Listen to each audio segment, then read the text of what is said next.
නුකුලා සෙල්ලම් කරන්න ආවේ නැති මොනවද කල්පනා කරන්නේ?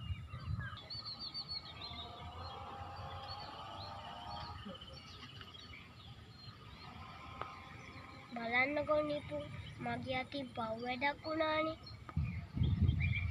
මොකද්ද මනුකුණ පව් වැඩි?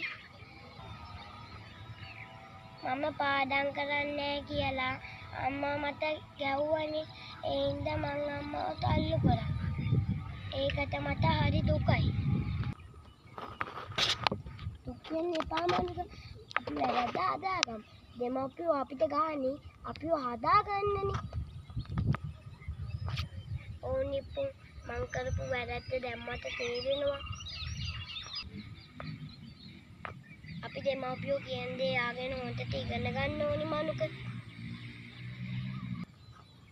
ඕනිපු මං ගෙදර ගිහිල්ලා අම්මගෙන් වැඳලා සමාව ගන්නවා. මං ආයේ වැඩි වැඩ කරන්නේ නෑ නිපු. හොඳ ළමෙක් වෙනවා.